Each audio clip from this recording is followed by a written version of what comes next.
I want you to imagine for a moment you're standing at the edge of a day that hasn't happened yet. Everything is still. The world hasn't begun its noise. Your phone hasn't buzzed. The traffic hasn't roared. The emails haven't poured in. And in that space, right there, is your greatest opportunity. Not to do more, but to be more.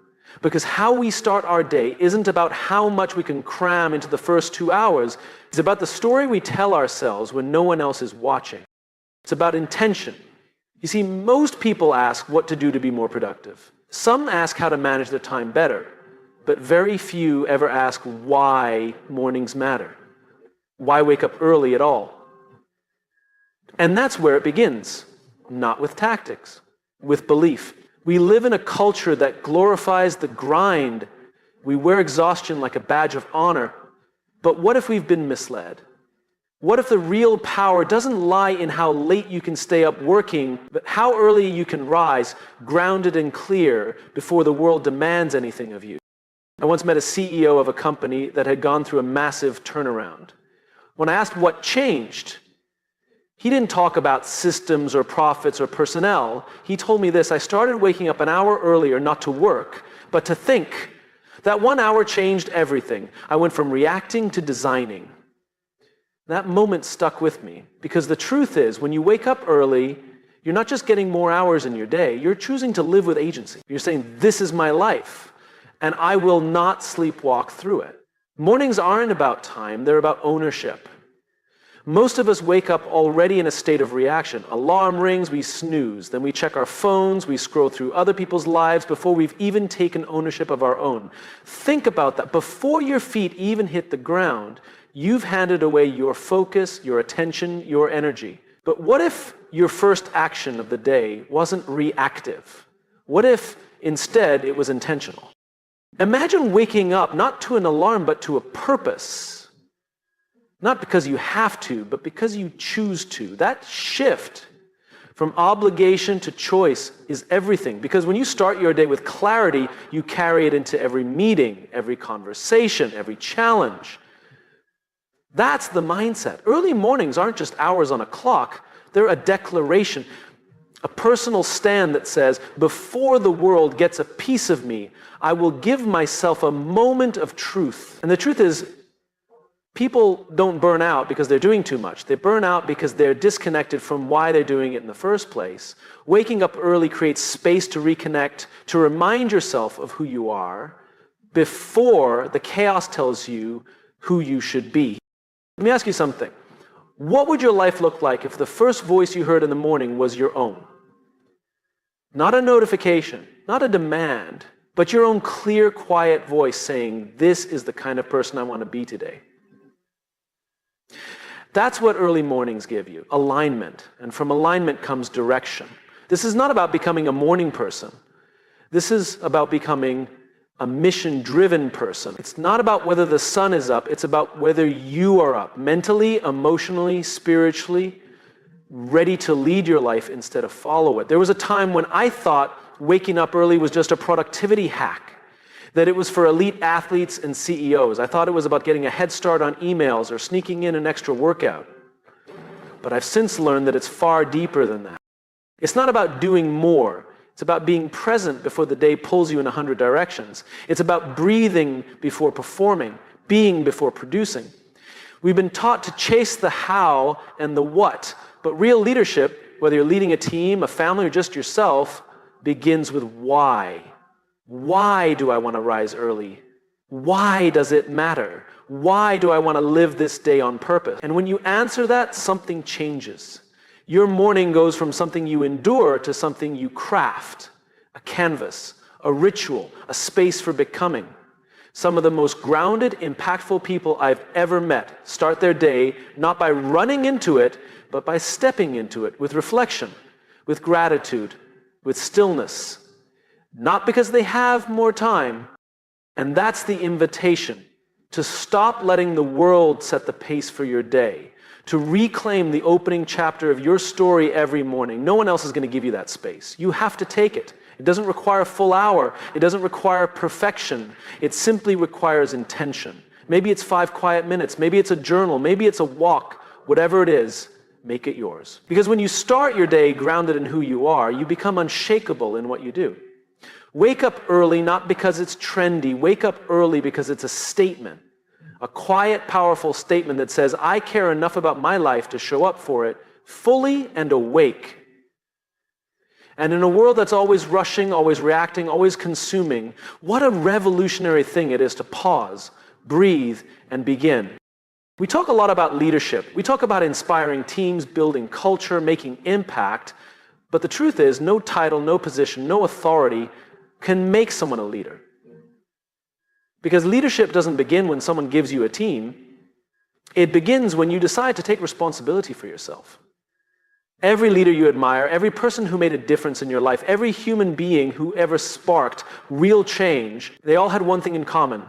They led themselves first. And that's where waking up early comes in. Because those first moments of the day are not just a routine, they're a mirror. They reflect the relationship you have with yourself. The promises you keep or break when no one else is watching. It's easy to lead when the cameras are on, when people are watching, when the stakes are high. But real leadership shows up in the quiet, boring, often invisible choices. Like whether you choose to get up when you said you would, whether you choose to start your day with intention or drift into it with distraction. No one sees that part. But that's the part that builds trust. Not with others, but with yourself. And here's the thing about trust. You can't give it to others if you haven't built it internally first.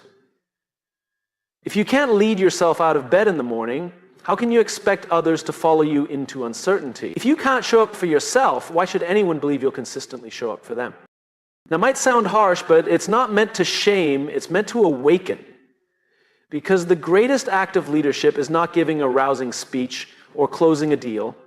It's modeling the kind of discipline, clarity, and character you hope others will carry forward. I remember sitting with a young entrepreneur who had just started her first company. She was brilliant, motivated, full of energy, but her team was unraveling. People were missing deadlines, showing up late, energy was low. She wanted to know how to inspire them. How do I motivate people, she asked. And I asked her, how are you starting your day? She paused. What do you mean? I said, before you try to lead your team, how are you leading you? And she realized she wasn't. She was rushing, she was reacting. She was starting her days in chaos. So her team mirrored her energy. Leadership always begins with modeling. People don't follow words, they follow behavior, they follow presence. And presence isn't built in meetings, it's built in mornings. One decision at a time, one commitment at a time. When you rise early, not for the sake of being productive, but to be prepared, you give yourself a chance to become the kind of person others want to follow. You bring calm into chaos. You bring vision into the fog. And that starts before sunrise. When you lead yourself well, you walk into the room differently. You listen more deeply. You speak more intentionally. You don't need to dominate the space. You anchor it. People feel that. And yet so many people are trying to skip this step. They want to influence others without first becoming someone worth following. They want results without rhythm, clarity without consistency. But people don't rise because of charisma. They rise because they're grounded. When you wake up early and take time for yourself, whether it's 5 minutes of reflection, 20 minutes of reading, or just sitting in silence, you begin to lead with presence, not panic. You show up from a place of clarity instead of confusion, and people sense that. They trust it. They lean into it. Leadership is not something you switch on at 9 a.m. It's something you build long before that, in the dark, in the quiet, in the mundane discipline of choosing to honor your day before the world demands your attention. You don't have to have all the answers, but you do have to be the kind of person who is willing to ask better questions. And those questions begin when you ask yourself every morning, who am I going to be today? What kind of leader do I want to show up as? What energy do I want to carry into the world? And if you can't answer that question, don't be surprised when the world answers it for you. That's the tragedy. So many people hand over their day before it even begins. They wake up reactive, they respond to text, check social media, scramble through breakfast. And by the time they walk into a room, they're already drained, already behind, already scattered. But when you lead yourself first, you walk in full. And fullness is contagious. Imagine a leader who walks into the office having already connected with their purpose that morning. Imagine a parent who sits with their child having already found stillness before breakfast. Imagine a coach who meets their team after spending the morning reflecting on what matters most. Those are the people who change lives, not because they're the loudest, but because they're the most aligned. You can't fake alignment. People sense it.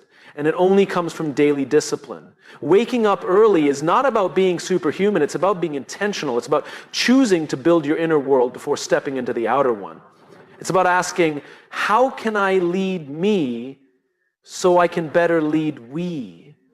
Because leadership isn't a destination, it's a reflection.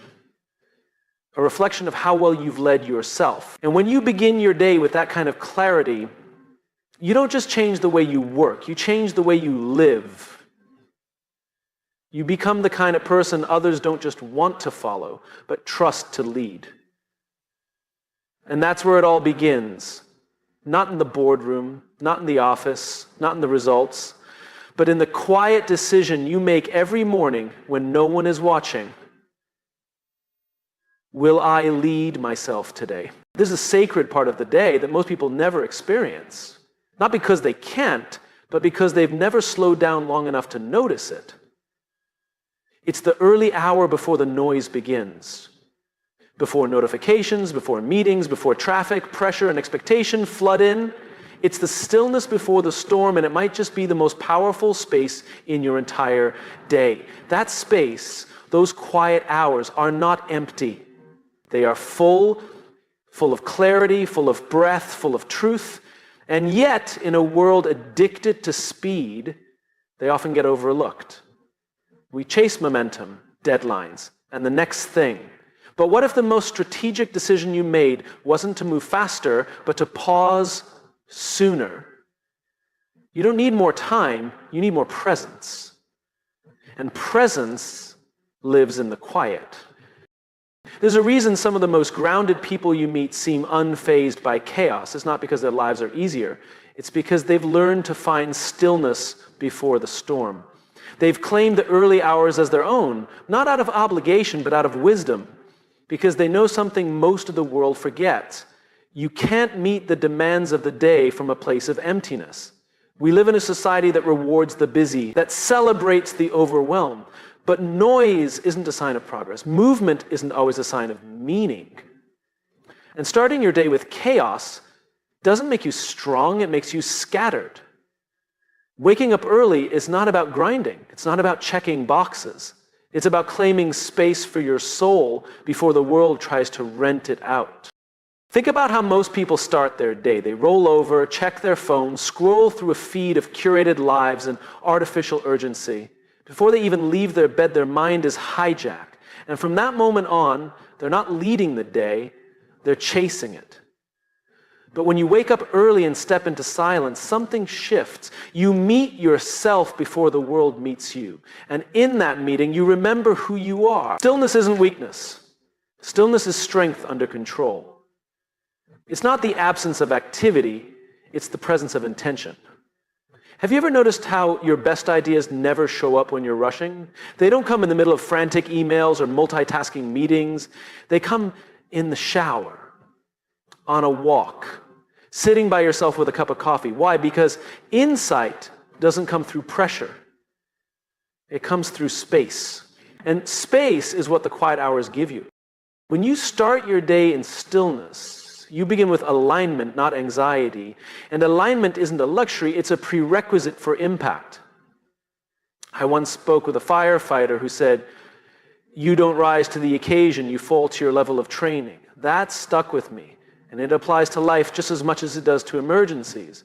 You don't rise to the urgency of the day, you fall to the level of your preparation. And there's no better time to prepare than when the world is still asleep. The early hours are your training ground, not just to rehearse your goals, but to reconnect with your values, to remember what actually matters before the to-do list convinces you otherwise.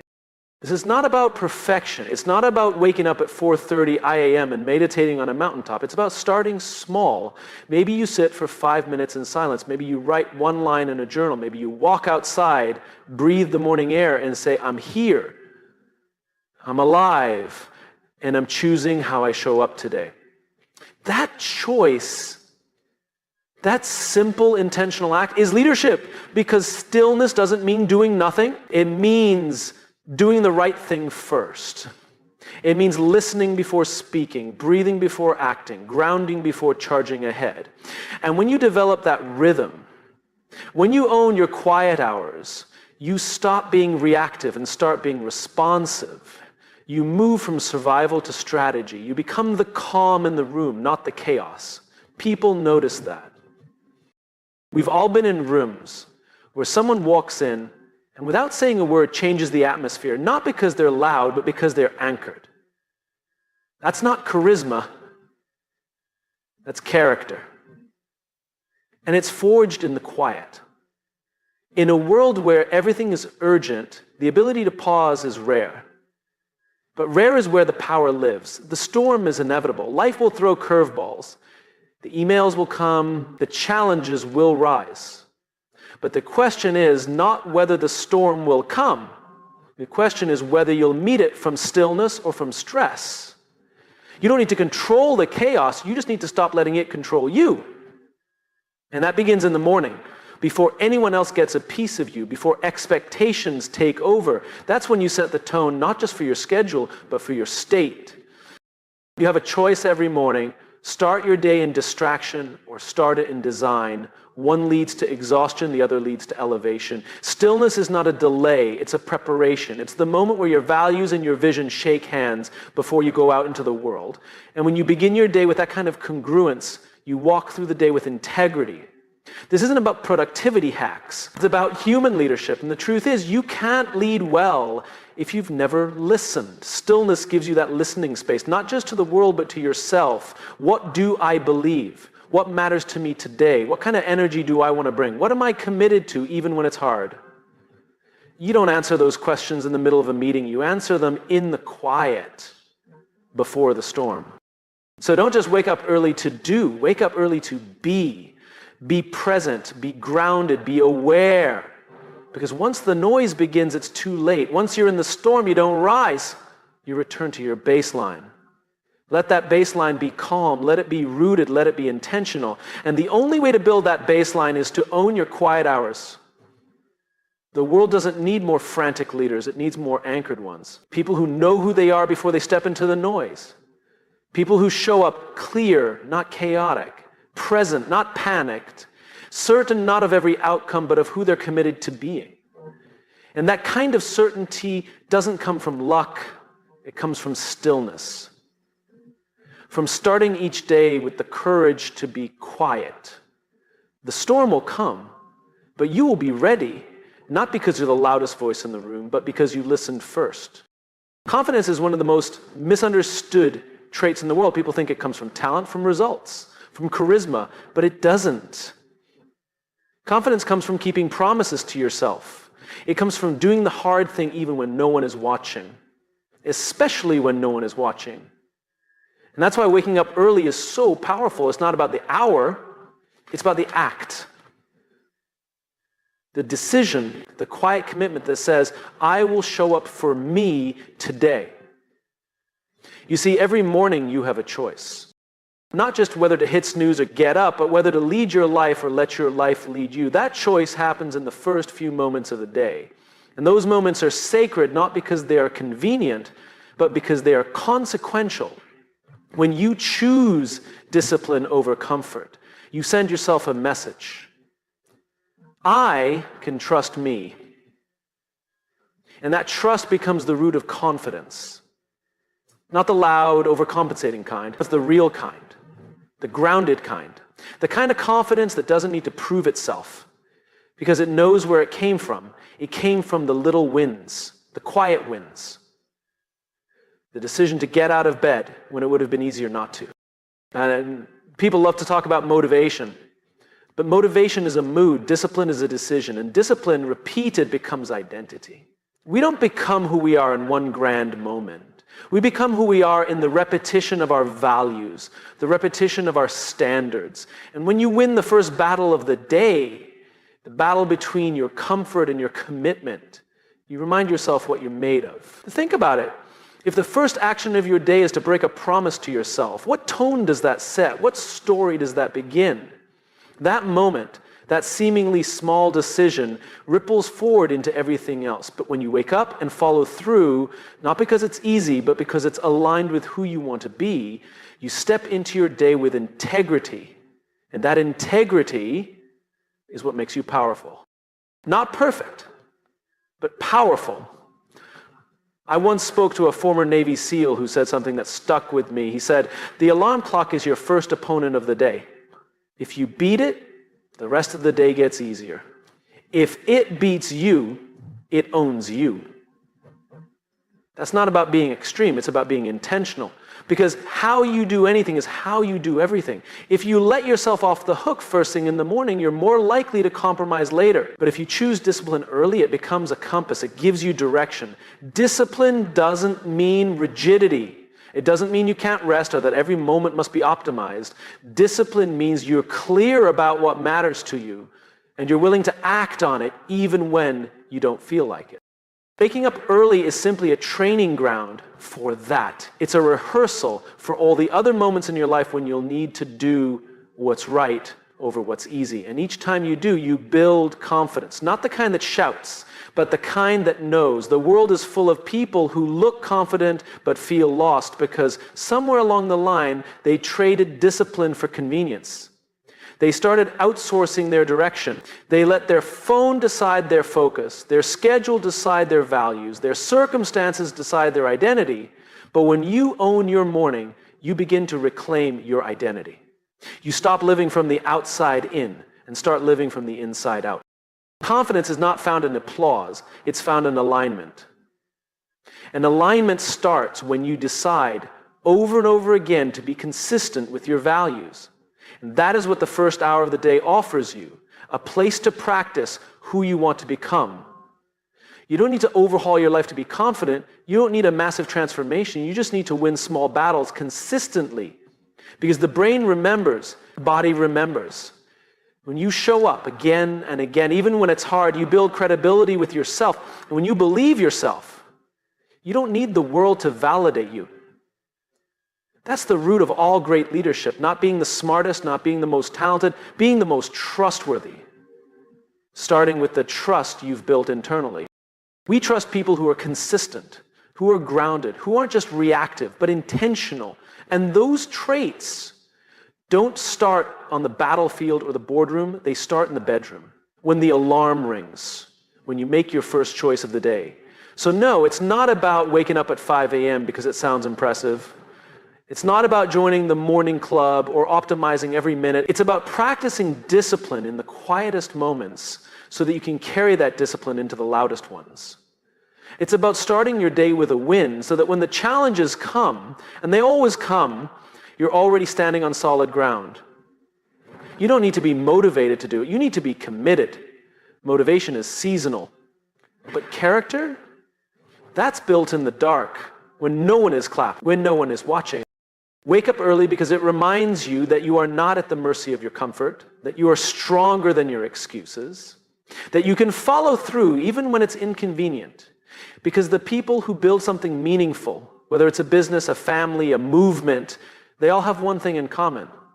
They've trained themselves to do what needs to be done, not just when they feel like it, but especially when they don't. Discipline isn't punishment, it's preparation.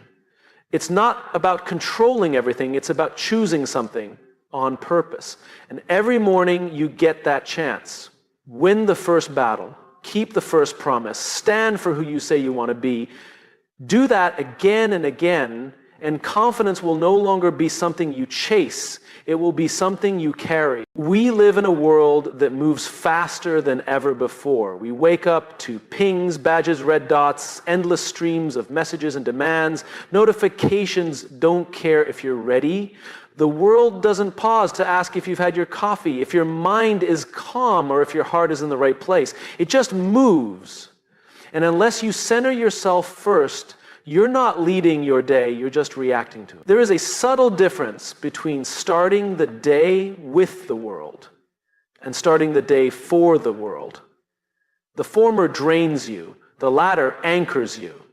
And that difference is everything. When you begin your day without centering yourself, without grounding your mind, your heart, your breath, you give away your power before you've even had a chance to use it. You become a passenger, a responder, a reactor. You're no longer choosing how to live. You're being pushed by momentum that isn't yours. It doesn't have to be this way. There is a quiet revolution that begins with a simple shift. Start the day from the inside out. Anchor yourself before you start moving, because the pace of the world isn't slowing down, and that means your grounding must become intentional. People often think the answer is to move faster, work harder, keep up, but speed without clarity is chaos. Efficiency without purpose is emptiness. You can run faster and still feel behind if you're not aligned internally. And alignment doesn't come from more hustle. It comes from space.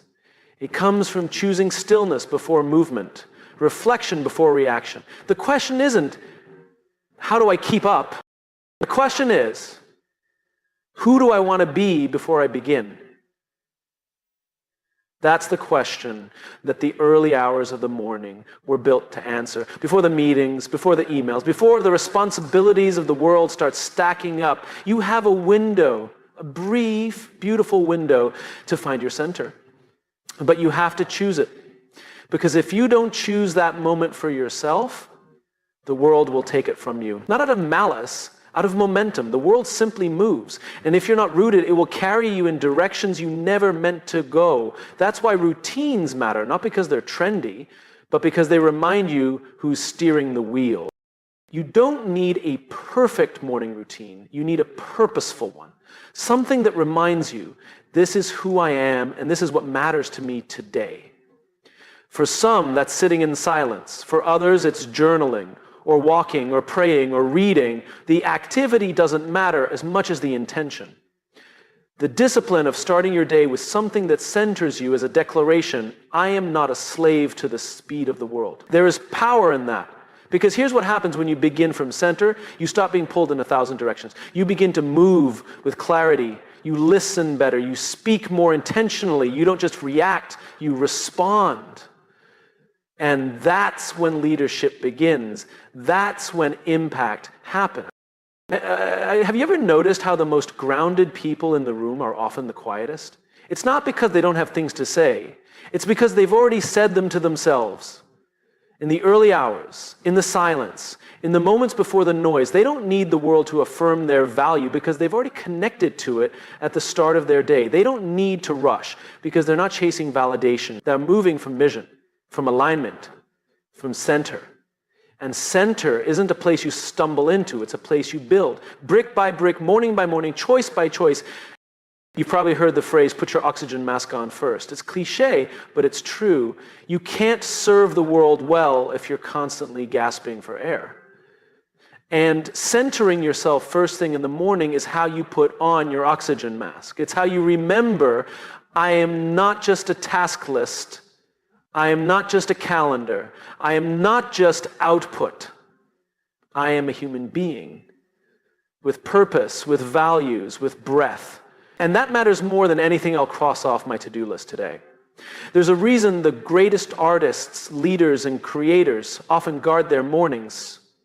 It's not ego, it's not luxury, it's strategy.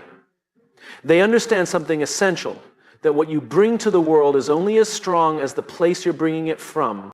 And if that place is reactive, exhausted, and chaotic, your impact will mirror that. But if that place is centered, thoughtful, and present, then everything you do becomes an extension of something deeper. This isn't just about mental health, it's about mission. You cannot fulfill a mission you're disconnected from.